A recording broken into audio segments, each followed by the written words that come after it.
Good morning to everyone. Thank you for coming to our pre-meeting workshop as we prepare to discuss agenda for our upcoming commission meeting on Tuesday. All right, let's jump to our consent agenda. Of course, we have regular meeting minutes, and then we have a few residential incentive program applications, 3 of those actually. Mr. Jenkins. All right. Yes, sir. Have a few questions about those, if you could answer those for us.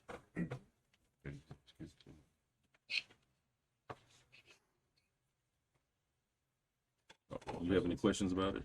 On my nice new iPad, I didn't get the backup information. Ah, gotcha. Then you just want to go through and just tell them what that program is and how much each of them will get. Sure. These are on this one. Yeah, on the city commission. Yes. Agenda. Yes. So there are 3 applications listed with the request for approval. The residential incentive program was established several years ago.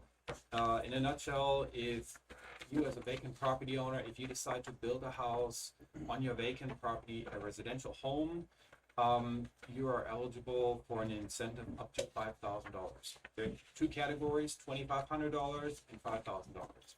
Depends on the size of the home that you're building.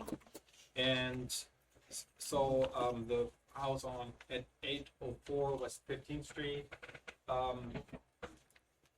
that incentive, that property owner is requesting $2,500, and the 2 other ones are $5,000. Once the house is built, the nice part of this incentive is once this house is built, it increases the city's taxable or the property's taxable value. So we will be collecting more revenues or taxes on that property over the next coming years. So we actually have a break-even point of about 4 to 5 years where we're actually getting the money back that we invested through this incentive. So, sorry, a minute back.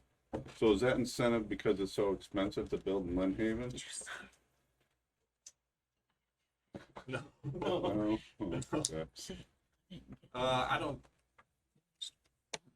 want to speculate, but it's the construction costs there are pretty much the same across the board. There might be some slight variations from city to city, but Really?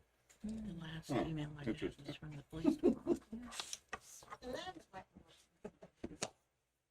it's less expensive here than on the beach. More expensive here than Parker. So people are still moving here? Absolutely.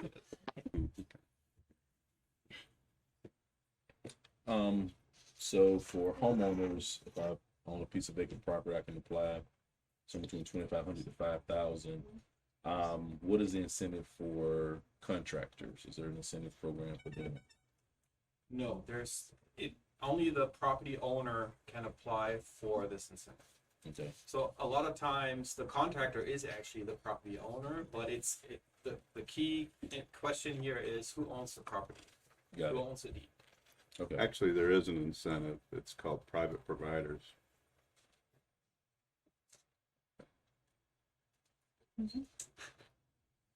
Sorry. It was a joke. All right. Any other questions for Mr. Janke? Oh, good. All right. Everyone okay with this being on the consent agenda? All right. Thank you, sir. Thank you. And the last. Approval to temporarily close State Road Highway 77 for 4th of July. Any problems with that? You guys are planning early, huh? Yeah, so one of the things with this is that we have to have the minutes approved by you all, just so we're not haphazardly going out closing 77. They have to have those minutes, FDOT, so they can see you guys approved it. Then we fill out the application before they start closing. Hey, Mayor, this is Commissioner Aldridge. Yes, sir. If you didn't know, 'cause I sound a lot like Kevin, I know.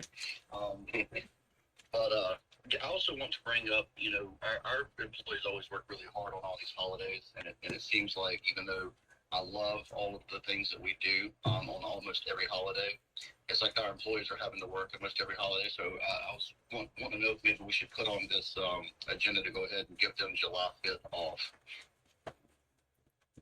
Yeah, I don't have a problem with that. Any problems with that, putting it on this agenda? So if they work July 4th, Which we do yes, they would have July 5th off. yes. So all 5 commissioners will have July 5th off. So no phone calls to you guys on those days? So we Unless can it unplug the rains. phone. Unless it rains, yes. Unless it rains. Oh. Jamie, I'm going to be there for the Duncan booth this year, so that means that leaves you, but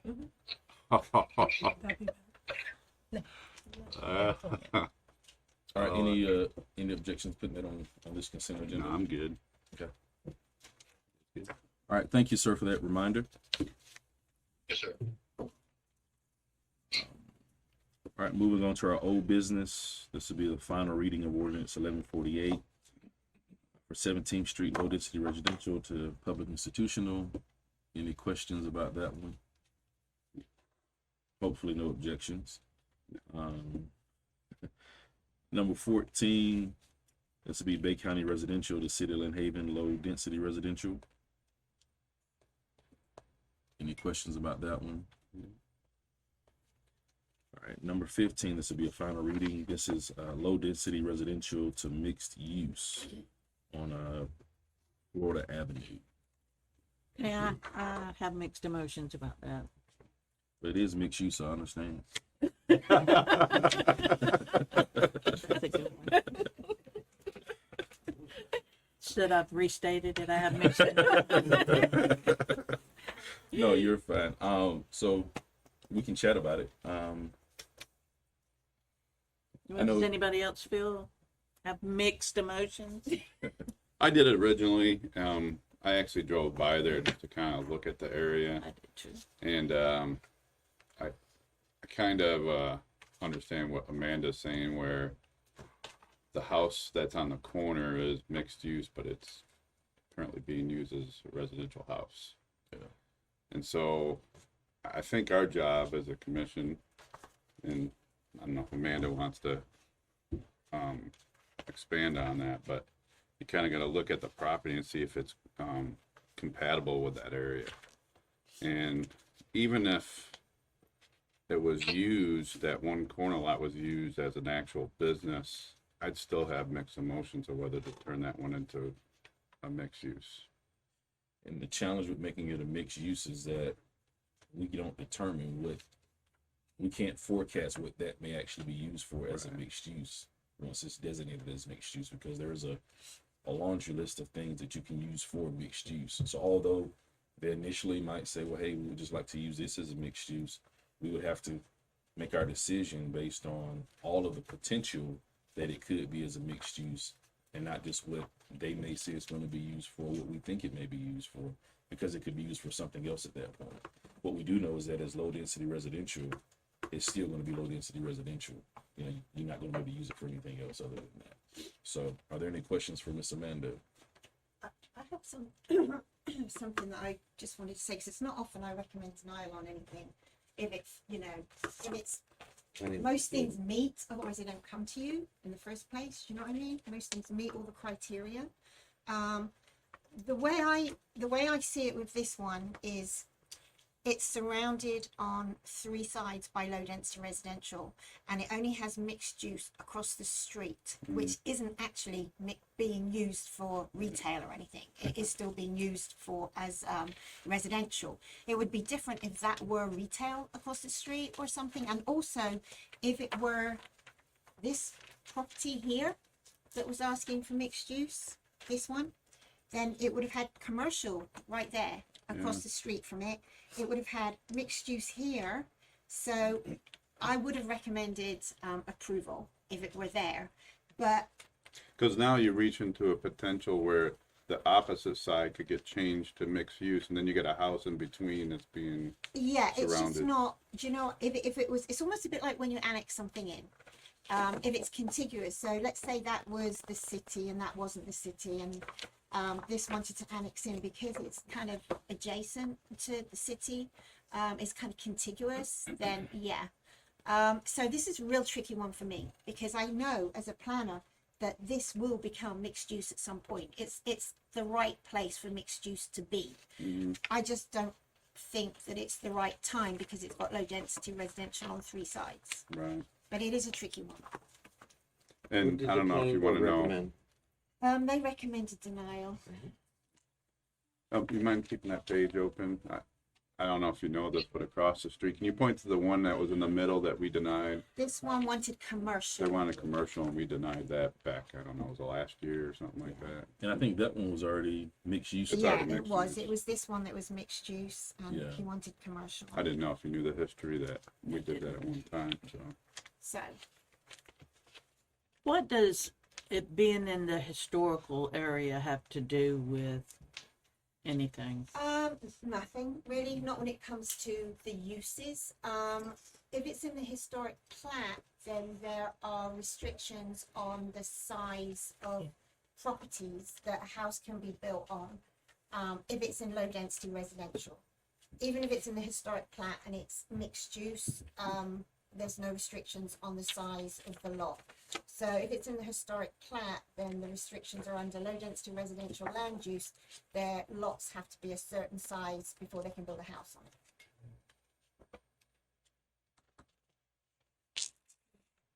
All right, any further questions on that one?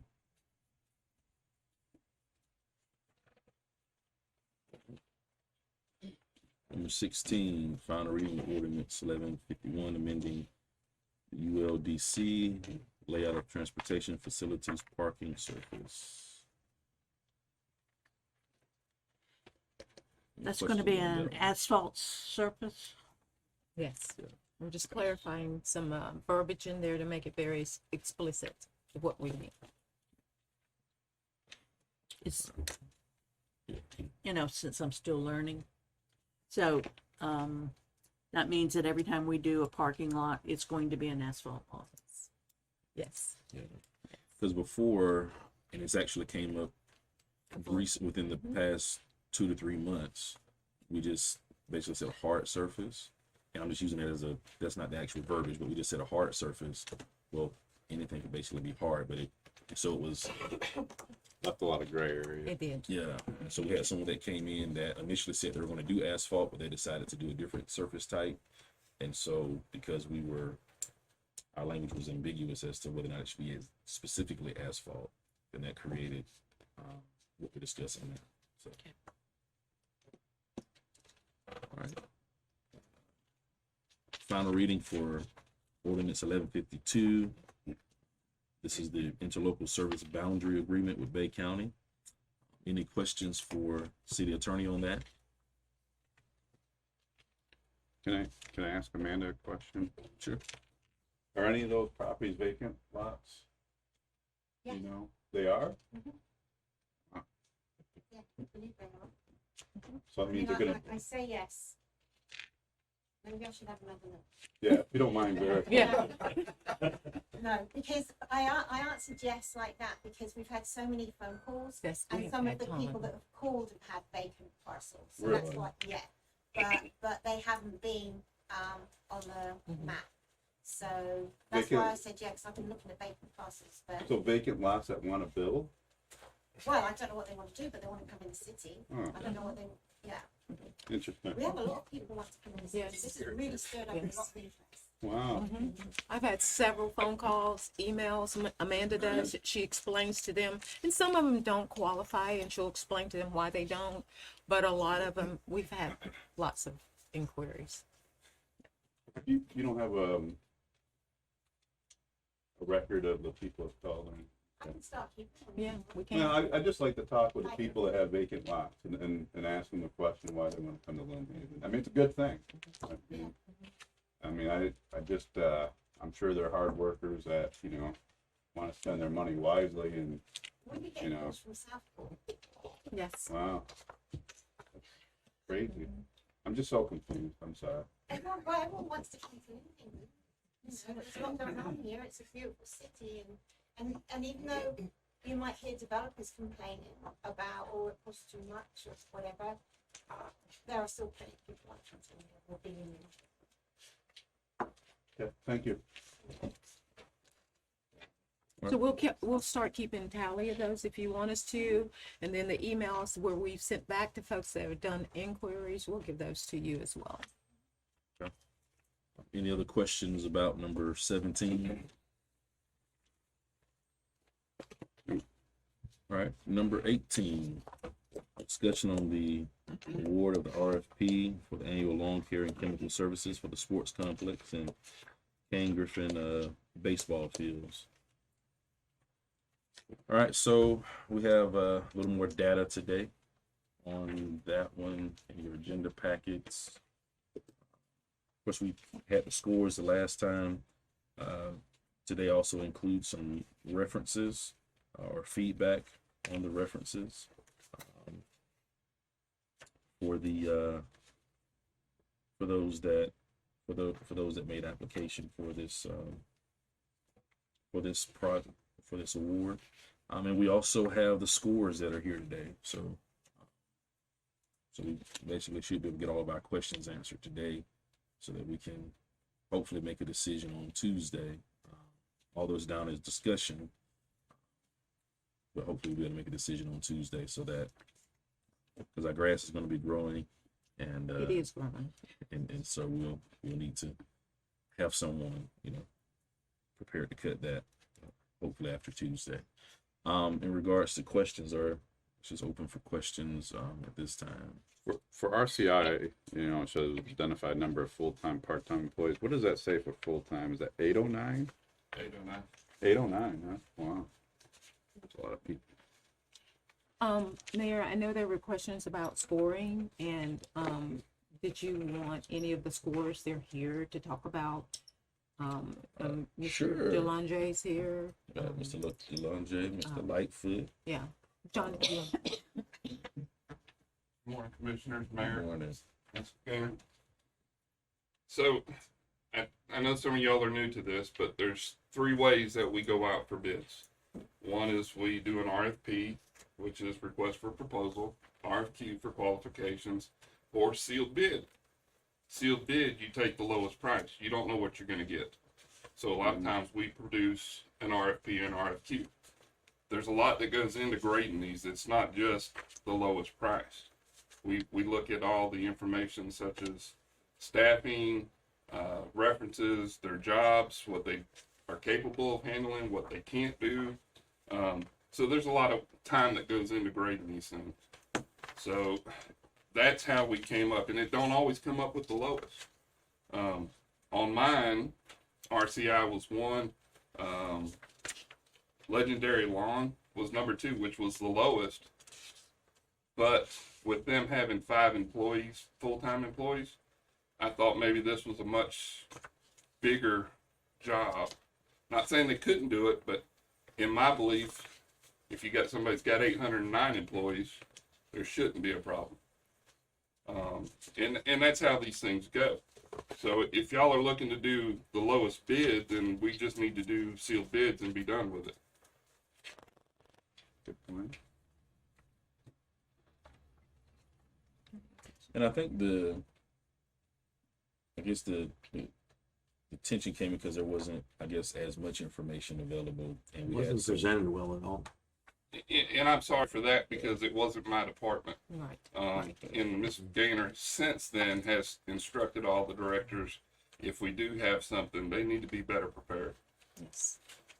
Yes. So I think that was I don't think it's the idea that we want to change how we're doing it in regards to seal bids and RFP and RFQ.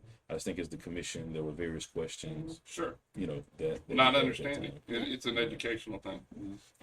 But I just wanted to let you know, it's not something we just sit down and kick out in 5 minutes. Right. Yeah. I sit down probably an hour with each packet going through and cross-referencing this vendor versus this vendor to make sure that I'm comparing apples to apples. So, Thank you, John. Well, the thing that concerned me with the whole conversation in the last meeting that we had was when I asked how many employees she had, and of course, you know, 7 or 8 or something like that. And I said, well, how are you going to cover all of this? She said, well, if we have to buy more equipment and hire more people, then that's just what we'll do. And that kind of raised some red flags for me because nothing happens that fast. We all know how hard it is to get people to work these days. And hiring people is not an easy process. You don't just have 10 people show up and you put a help wanted ad out. And furthermore, it raised a red flag when they put the lowest bid in, but talking about having to go and buy equipment, which shows me that they did not factor into their numbers having to buy more equipment. I don't believe that, because if they're the lowest bidder and then they're also looking at having to spend thousands of dollars in capital on getting equipment to be able to do the job, they're already behind the 8 ball. I don't know, in the words of Han Solo, I have better. All right. Thank you, Commissioner Aldridge. Any other question or discussion on this with the information that we have? Well, I think now we've been provided with a lot more information and we're more prepared to make a decision. All right. Any additional questions for staff? So Mayor, can I move this? Because it's just discussion now, because that's what you guys wanted. Right. Instructing me how to put it on the agenda now is what I need to know. Discussion and approval, or, because right now it's just discussion. What was the 2 options? I'm sorry. Discussion It can and stay discussion, or it can go back, basically go back to what it was on the last agenda. Discussion and approval. discussion approval, I would think. All right. Is everybody okay with it being discussion and approval for upcoming agenda? Yes. I was ready last time. All right, so that's number 18, and then number 19 is going to be discussion, review of Chapter 3 of the International Property Maintenance Code. Pretty lengthy chapter in regards to going in detail, so may take us a couple of meetings to cover Chapter 3 because of the in-depthness of it. So let's start with page 1. Section 301, I think, is pretty straightforward. Section 302, one question I did have about was the sidewalks and driveways, because although we're saying they should be kept in proper state of repair and maintained free from hazardous conditions, with some sidewalks, I guess the question is, whose responsibility is it to maintain the sidewalks? Is it some sidewalks? Is it for the city? Is it for that development? If someone has cracks in their driveway, what is disrepair? What is the state of repair? Is it, what does that look like? Because we can drive around and see, okay, hey, this driveway needs repair. So like, what is that? Do we have any residents that own their own sidewalks, or is it all city? I think it's all city. Yes. Bobby Yeah. and I had this conversation a few Yeah, months ago, we did. making all the repairs. I don't think there's any HOA maintained, No. private maintained sidewalks, that's in the right of way. Of course, you've got sidewalks, in the parking lot, going up from the parking spaces to the door, but nothing in the right of way that's HOA or privately owned. And then in So as far as like cracked or Yeah. something, I wouldn't expect the resident to take care of it if it's city responsibility, but I mean, obviously I want them to, And we're doing that now. I mean, we are, a lot of the sidewalks are trip hazards, and we're repairing those now in terms of their driveways. We'd never go into their driveways because that's private property. So I guess that would be relevant to the code then for the sidewalks, because And that isn't. one thing on the driveways so we maintain the driveway apron from the right of way Right. line to the asphalt. For example, Right. if a driveway culvert collapses and it collapses the concrete, we replace that apron. Now, we don't go and pour a new apron. If you want a new driveway, we don't pour asphalt or concrete there. The homeowner is responsible for that, and once it's there, then we maintain it. So those cracks in that concrete, we're already maintaining. It's not a new requirement or anything for that. Okay. So is your recommendation to just remove it since it's not really any of the property owner's responsibility? I would say so. At least the sidewalk aspect anyway. And even with driveway, what we consider I mean, the only other maintenance they would do is grass cutting, which we already got covered, so, yeah, yeah. I marked that also as a concern. yeah, It says proper state of repair. yeah. And, so what does that Yeah, look like? yeah, it's probably not a bad idea. The other one, I guess 302.4 in regards to weeds, I think we just throw that to chapter 26 in Yep. our Yeah. with our code enforcement, because that's a lot more detailed in chapter 26 as to what those nuisances are and abatement and things of that nature. So I think with that part, we just put that reference chapter 26 of our code of ordinances for that one. All right, any other questions on 302.4? I know, did they get the things that I sent? Did you guys get the recommended changes I had, or I don't know if you forwarded them or not? All right, anyways. So, I don't. No, it didn't. so there's a part that talks about upon failure, the owner or agent having charge of property, cut and destroy weeds after service of notice violation. It goes on and talks about section 108.3, which there is no section 108.3. So I recommend deleting that since it doesn't even exist in the International Property Maintenance Code. And the other which drove me to a question is, if we do have someone that is in violation of not cutting their grass, does the city go out there? If the city has to go out, or if it has to get cut, does the city go out and cut it, or we have that contracted out to somebody else? It's just, it depends. If it's a large area that needs to be cleaned up, like we had Kentucky, that property on Kentucky, we went and cleaned up. Then, yeah, it just depends. Chris and Bobby, if they, Yeah, they can fit it in their schedule, and then we would, charge them. Right. But I haven't seen that since I've been here. We've used a contractor and bidded it out, that kind of thing. Okay. So And it doesn't happen very often no, with, it doesn't. with grass. I mean, Not that's- not with It would have grass. to be like a major overgrowth or trash, or over in New Jersey or 19th Street in that area of Maine, you'll see one house, we've cleaned it twice. Well, if we're on top, obviously, maybe it's because we're on top of it, that we're making sure that it doesn't get to that point. We don't have to That's do the way that. it runs with the boys. Okay. Mr. Vandergrift? well, I was just looking at 108. It makes reference to 108. Yeah, it's not even, It's I not can't in- even, it's not even in there. Is it? Where? I couldn't. It 108.3? says no. It's not in there. Mm-mm. Not point. That's So why I didn't know what it was.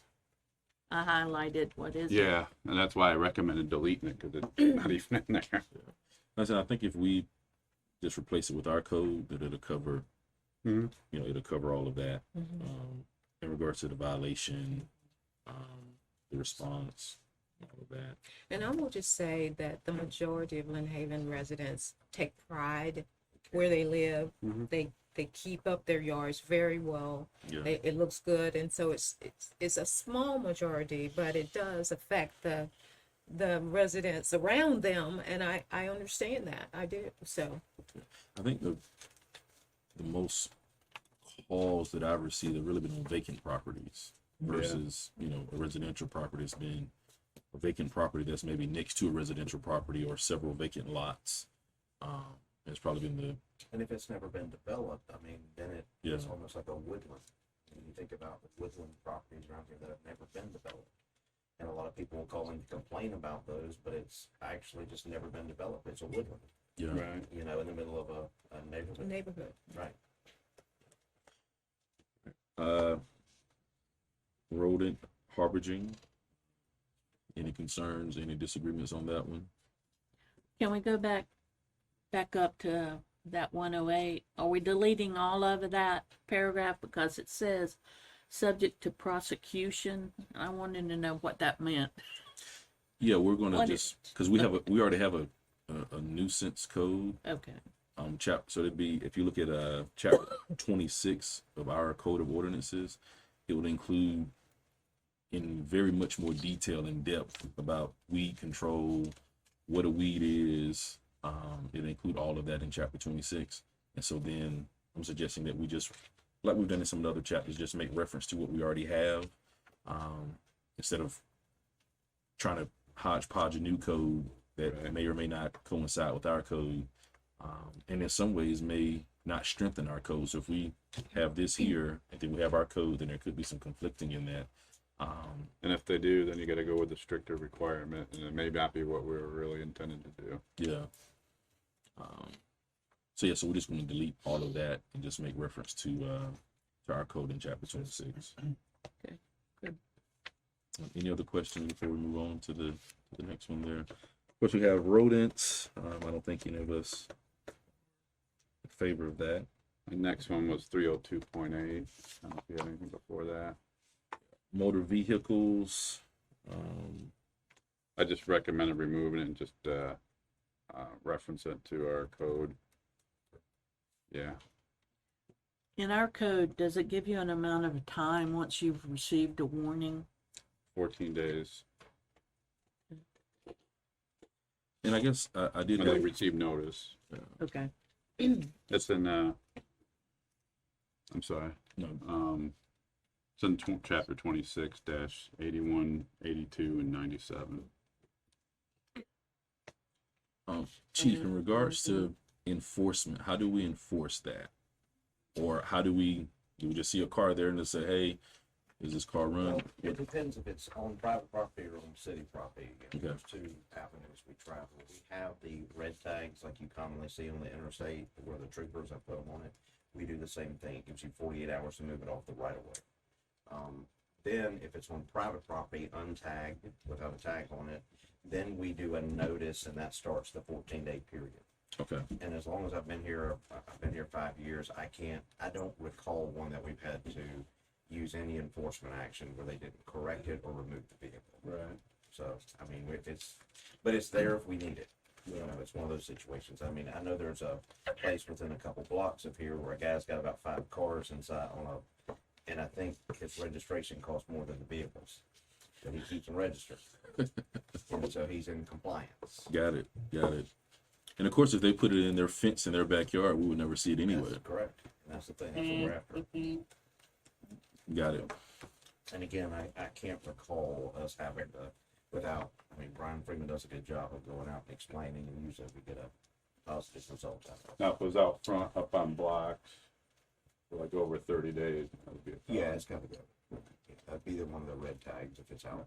Or if it's on private property, they get a side, a notice. But if it's out on the right of way, then we gotta wait about 48 hours and listen to it. Or if it's a traffic, obstruction. All right. So agreeing to just reference our code on that one as well. All right. Defacement of property. This is Chief. How would that? I know Hurricane Michael was an extenuating circumstance, and most people have gone back in and have painted everything since then. But I know there were some, I guess because people wanted to alert where they were, different things were painted, like on garages and things like that. How would that apply in that type of circumstance? Yes, and I was, Chief? Yes, sir. I know with Hurricane Michael, when we're talking about defacement of property, graffiti and things like that, I know that after Hurricane Michael, and most people have repainted and have covered that up. Right. But if there were people painting things on their Fire department. Well, it wasn't our fire department, but no, it's normal after disaster. Okay. And I mean, It's go for ahead. marking buildings so you don't double circle. Right. Okay. And so that's a very unique situation, and I think you may find one or two that still have them on it, and they just haven't demolished it or fixed the home. Okay. But I think most of them that would not fall, within that. Got it. All That right. red marking was a beautiful sign to know we didn't have any deaths during the hurricane. Yeah.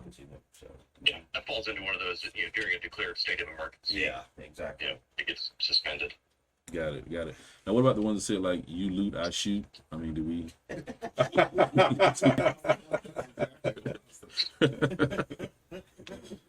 Well, I guess they help keep crime down too. So, A state of emergency. got it. We didn't have any looting, did we? No. Swimming pools, spas, and hot tubs, 303. And before we proceed, you got anything, Commish? Okay. I yes, just ma'am. have a kind of a comment. This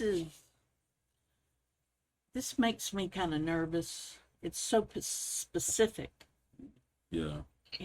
self-closing, self-latching, 48 inches. I mean, it's just very Well, specific. and I guess State, here. They'll tell you. okay. yeah. So I guess my first general question is, if I have a swimming pool and if I have a privacy fence, is that applicable to what's supplied here, or do I need an additional enclosure for the swimming pool? You do not. Listen, Okay. what this is made for is the safety of children. Children can reach up, unlock the latches. That's why you want that height requirement. That's why you want the enclosure. So that way they can't get in the pool and drown. That's why we require pool alarms. I mean, there's 5 different, or I'm going to say 4 different ways you can do. You can do alarms all the way around your perimeter inside your house. So when anybody opens the door, it sounds the alarm. Or you can have a pool alarm, so if any tremors go along, it alarms really loud. And it has to be UL listed. It just can't be just any kind of alarm. It has to be approved for those things. But the measurements of those is for child safety purposes. Yeah. And I would assume, like, if it's a privacy fence, they're usually going to be at least 48 inches. Most of them are 6 to 8.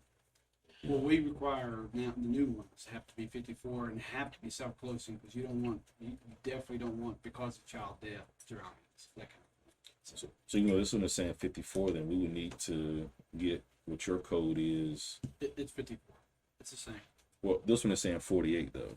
That's probably existing. Okay. If it was before, So we're not certain. gonna make people change out the fences. Yeah. Got it. All right. You got an additional question? And most Is there any- insurance companies will not write a policy. They'll come out and inspect or ask you those questions to see if this is in place for the swimming pool. It's not just the swimming pool that concerns Yeah. me. Well, and that's what we're going through. Okay. The way that we're going through. Now, all that stuff you were stating was per Florida building code, right? Well, Florida Building Code does adopt the ICC code, so it is in sequence with this. Right, okay. So the Florida, repeat that again, please. So what Florida does is they take ICC code and adopts it. They just put their name on it. That's all they do.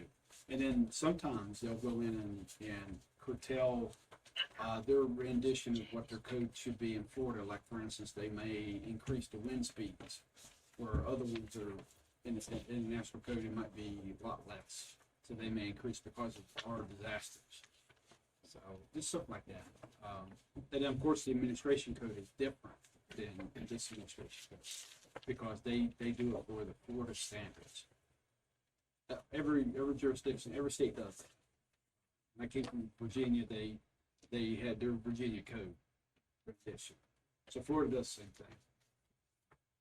And then I know there's a section here about the must maintain clean and sanitary conditions for swimming pools. You definitely want that because if you don't maintain your pool, mosquitoes, it becomes a hazard, a health hazard then. That's why it's important for pools. All right. Any additional questions on swimming pools and spas? I don't know what ASTM FL 346 is. It's a big long acronym for safety. That's a safety that's a safety thing for them that they have to meet. Okay. It's American Standard. I can't remember the acronym, but it's I think it's American Standard Manufacturing Engineers, something like that. It's another one like UL. UL is, that's what ASTM is. And so basically, if they just have a cover that goes over it, then this section doesn't even apply. From what I'm seeing with that exemption there, that they, Yes, sir. if they have a cover that goes with that, so, Yeah, and they have to meet that standard, and there's quite a bit of criteria for that. got you. And a safety cover, I mean, I don't think we have any in this jurisdiction, but the one I've experienced in other ones, they automatically, once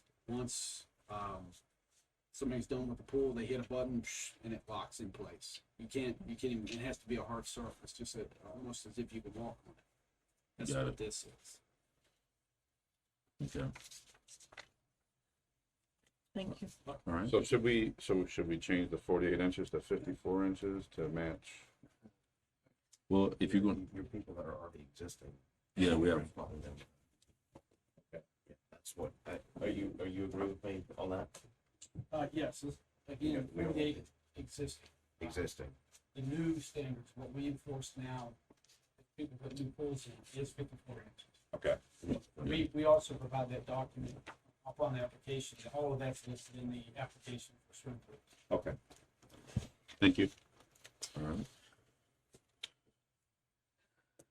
Let's look at 304, and then we have, Commissioner Ward's, recommendations for that as well.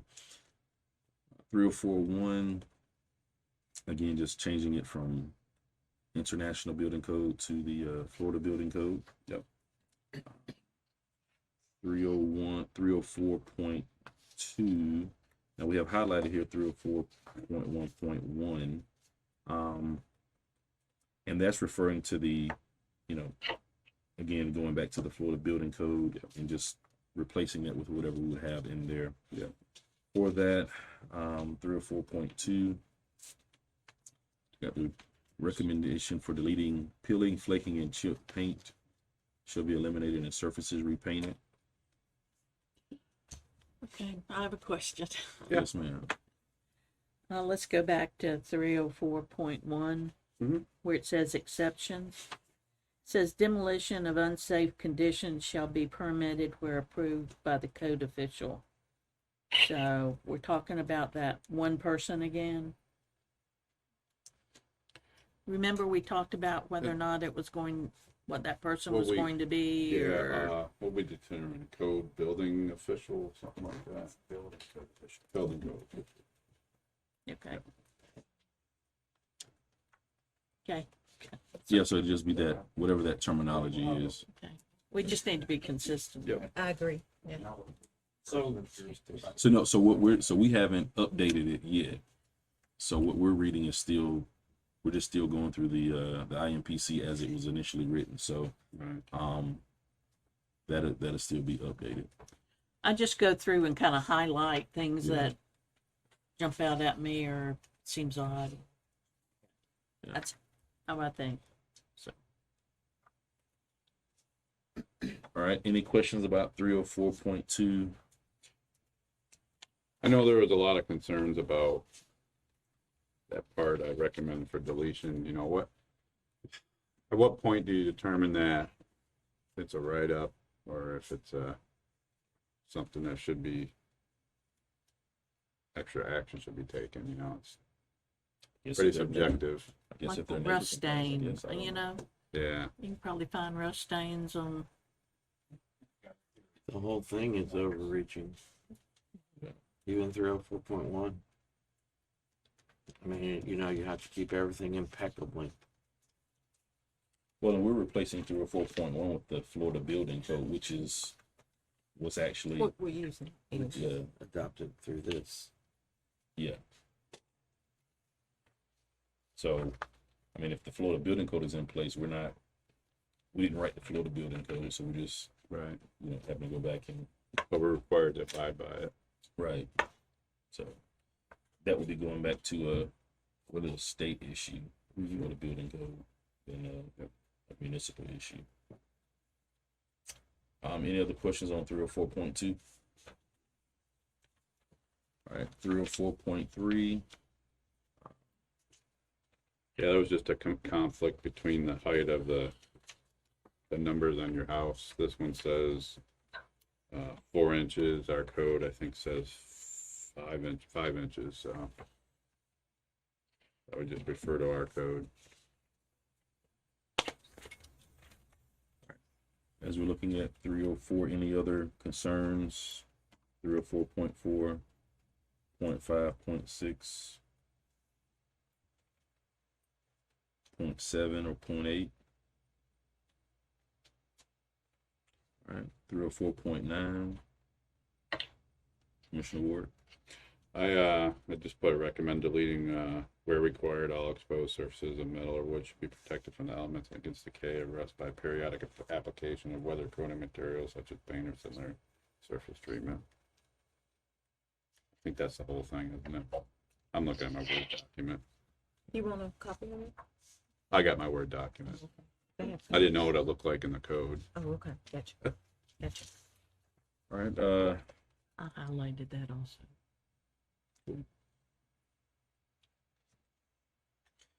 304.10 regarding stairways, decks, porches, and balconies.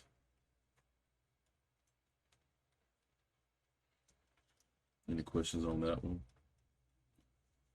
I guess one question I would have, we don't have many mobile homes per se in Lynn Haven. There's a mobile, I know at times mobile homes would have like the old metal staircase that would be sometimes wobbly. Would we require them to replace that, or I know it's something about with the imposing load, so the load for an adult may be different than the load for a kid. Is that something we want to look at? What is that for again? You talking about an RV? No, like we do have some mobile homes, or like right now Oh, we don't have a lot of mobile homes or trailers in Lynn Haven by comparison to single family homes. But in regards to most mobile home, I'm not gonna say most, many mobile homes don't have, a concrete staircase or a wooden staircase. Some of them are just a little piece of metal staircase that's wobbly going up or down. Is that something that we would require them to replace? It's speaking about the imposing load, so a child may be able to run up and down it, but can that adult do the same thing?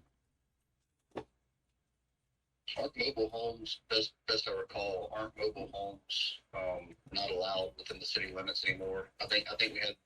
Well, mobile homes we're debating about that right now. So yeah, I think there's some more. They just have to be a certain feet wide, 33 feet wide. Okay. Okay? I remember crossing this bridge a year or two ago. Yes. There in the wake of the hurricane cleanup stuff, so I couldn't remember if we banned it completely or not. No. Okay, thank you. All right, so just something to think about. yeah. All right, 304.11 chimneys and towers. Yeah, I had recommend deleting the exposed surfaces of metal or wood should be protected from the elements against decay or rust by periodic application of weather coating materials such as paint or similar surface, just like in 304.9. All right, everybody okay with that one? Mm-hmm. All right, and then back to handrails and guards again. 304.12. I guess the question would be firmly fastened. What would that be, Mr. Charles? Firmly fastened, does that mean that it needs to be attached to the home, or? So firmly fastened could be either a floating attachment, Okay. that means it's a standalone attachment, or it could be attached to a structure. But it has to be, when you're walking on it, it could be wobbly. Okay. It's gotta be, and it's gotta be fastened correctly. It can't be, it's gotta be tied, tied in according to whatever device that they decide to use. It can't be just, I'll put a 2x4 in there that is not treated with wood or it's not treated, that kind of thing. So Okay. it's gotta be fastened correctly. Okay. All right, thank you. 304.13 window skylight door frames. Anything in there? All right.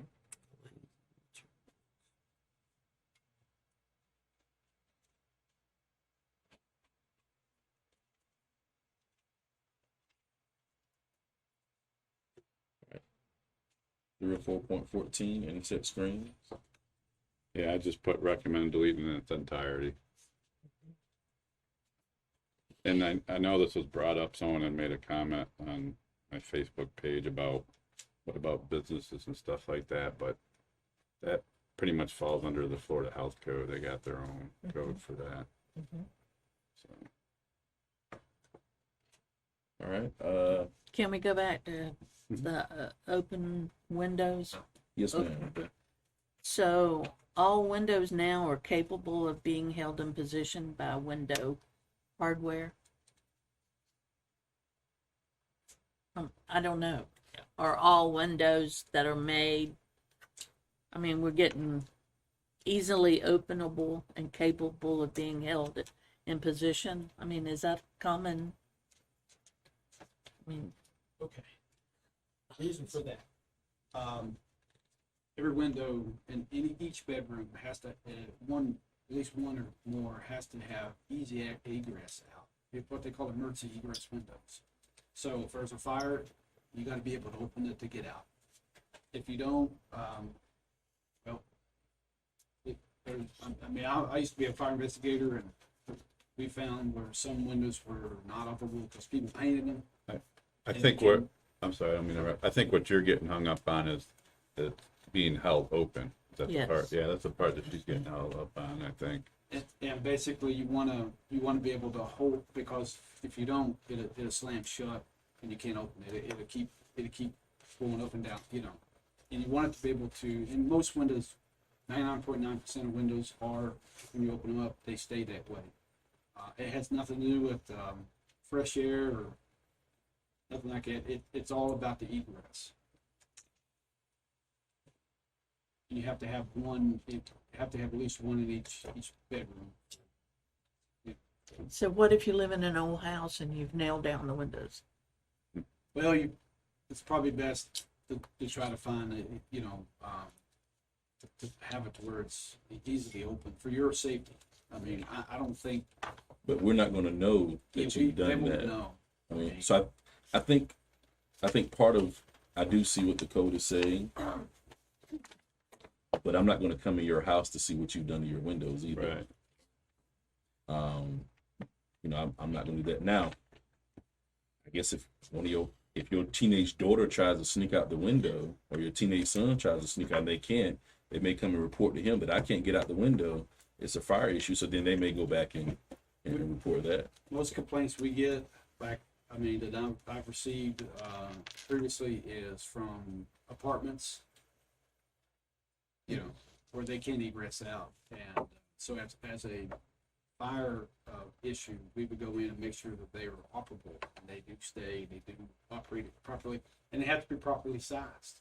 If they had a window that was 3.5 by 2.5, and they change it to a 1 by 2, that will not meet egress width, and so they can't get out the window. So that's some of the issues that they will run into. But it's only, again, those would be complaint driven. And I do know some people that have tried to purchase homes where they couldn't open the windows, and these were homes built in the late 90s, early 2000s, and they couldn't open the window, and then when they did use the mechanism, it broke off, and they still couldn't open it. So Might you getting a little too deep, but when you buy a house, most people that have the house inspected by somebody, right? When they inspect it, do they go and look and do you know if they look in this municipal code to see if, hey, I need to make sure that these are apply? I don't know if you know the answer to that. I'm not I don't know what the home inspection protocol is, but I mean, when I bought my house, they did a point. One of them was windows, Right. one of them was doors, one of them was a roof. I mean, they went through what they call a full point inspection, 5-point inspection, and that's part of the inspection. Egress, I mean, safety, windows is a big deal, or it wouldn't be in here. Right. That's why they want to make sure that these things do operate. Can't, again, these are my experience are these are complaint driven where people couldn't get out because they painted it and the landlord won't do anything about it. And This is code enforcement, and this is about existing homes, not building, right? right, So this would you really get called out about, about windows? I'm sorry, what was it? Would you get a call out on, someone else would have to complain about somebody's That's correct, windows yes, sir. being Yes, sir. shut? We don't. I can't imagine the code enforcement. Oh, I think I'll just try this window. That's not working, and they don't do that. That's code You enforcement. do if you're there for something else, though, because you have to go looking at everything when you get there. Well, I mean, if it's complaint driven, we go in and look at apartments. The code enforcement will probably recruit the fire inspector to come with them. There you go. And just keep in mind, apartments are considered commercial That property. is They're not commercial, yes. residential. Yeah. So this applies to both commercial and residential. We don't touch residential on the fire side. I just want to put it out there. We're throwing an all-encompassing net here. Yes, sir. You know what I mean? To Commissioner Work's point, I can follow up on that, but from my discussions with home inspectors, their inspection is usually checking more functionality than code compliance. So they're not looking at the plumbing and say, well, this plumbing isn't complying with code. Right. Does this plumbing work? Right. When they look at the windows, not do these windows meet with Lynn Haven code, Callaway code, Panama Right. City code? Do they work? Are they sealed?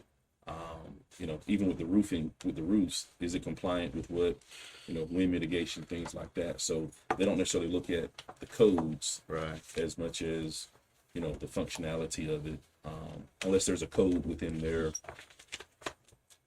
their certification that they have to follow, Right. per Florida, then they will look at some things like that. So, all right, thank you, sir. All right, insect screens. Oh yeah, we've already covered that. Okay.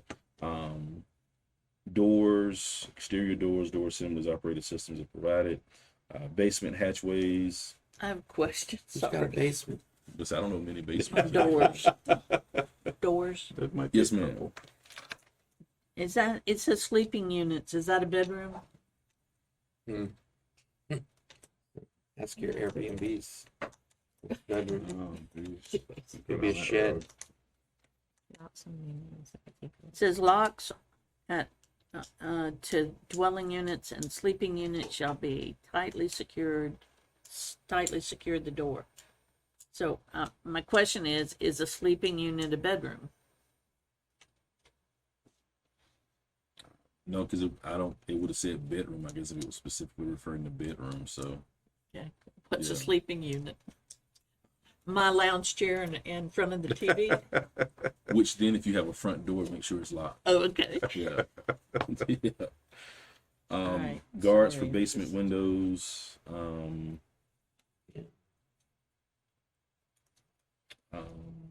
Building security. Doors, windows, hatchways for dwelling units, room units, housekeeping units provided with devices designed to provide security for the occupants and property within.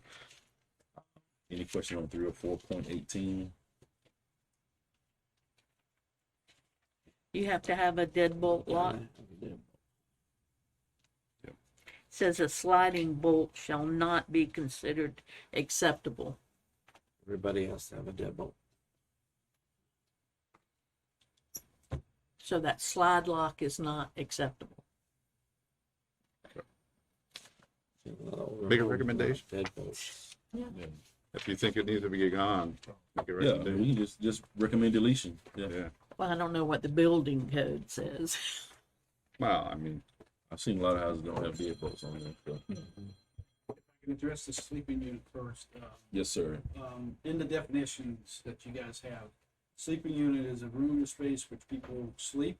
It can also be included permanent provisions for living, eating, any other sanitation or kitchen facilities, but not both. Such rooms and spaces that are part of a dwelling unit are not sleeping units. So that's in your definitions. So we still need you to apply that to what she just mentioned. What does that look like in a house situation? Exactly. Yes. It's just, I mean, if you're sleeping on your you know, sleeping in your living room, technically it's not a sleeping unit. So Okay. it's basically a bedroom. So, you mentioned about deadbolts. You can have them in your residential home. You can't have them in a commercial setting. That's against code. Reason for it is to You find say code, you handicap. mean Florida code, right? That's international building code and Florida code. Florida Yes. code, okay. Yes, sorry. Reason for it, it has to comply with ADA laws. If I'm 80, you know, if I'm handicapped, I can't, that's a special operation to have that movement up and down. If I'm handicapped, I can't do that. So that's why there's a lot of push bars and those type of devices. So that's why deadbolts are not permitted. Right. So, what So would you you're like- saying Florida building code only covers commercial, not residential for deadbolt? Well, no, it does, well, on the residential side, it doesn't, I mean, it allows you the latitude of locking your doors. I don't think the residential building code wants you to have 14,000 locks on your door, but Right. if you want that, it's okay. On the commercial side, you cannot. It's your own home. You can pretty much lock yourself in if you want. But they also want you to egress safely outside too. So residential is a lot more lenient, Where does it say that? But you can't do that. But you can't do that in. Oh, so those should You be- can't lock your windows like Point that. 18. Now with 18, what I'm seeing is it actually saying, let's see, dwelling unit, rooming unit, housekeeping unit. Is this referring to actually a rental property then? Because dwelling unit, rooming unit, or housekeeping unit that is rented, leased, or let shall be equipped with a deadbolt lock. So I'm thinking the way I'm reading it, the deadbolt lock would actually be for a rental property Yeah, and not for That could yeah, be, you're right. a Again, that, residence. You're right. that would be probably again addressed in the commercial side. more than- Right. So that would be more. So basically, that only applies to rental units, the way we're reading it. Well, it Right. says dwelling unit. Right. But Yeah, dwelling, it says here, so it says doors provide access to a dwelling unit, rooming unit, or housekeeping unit that is rented, leased, or let shall be Yeah. equipped with a deadbolt lock. so yeah, I'm thinking that's Okay. just. That's only if we then go back rentals. to commercial, if it's actually, if it's rental property. Yeah. Okay. And that's why, Hotels, think about those. Yeah. oh, that's why above, if you read the one above, it says doors, windows, or hatchways for dwelling unit, room units, or housekeeping units shall be provided with devices designed to provide security for the occupants of property within. Yeah. So I guess the way I read that, if it's not a rental, you can use a sliding. Yeah. All right. And then that would actually, so 18.2, 18.3 would really go back to that rental application. I never picked up on that. So all of that is for rental properties. Yeah. Yep.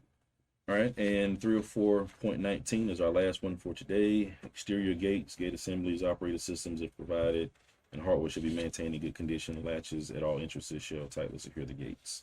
This is referring to whatever gates you have. So, all right, any questions on that one? Told you chapter 3 was going to be a bear. Yeah, man. All right, well, that is our time for today. Meeting adjourned.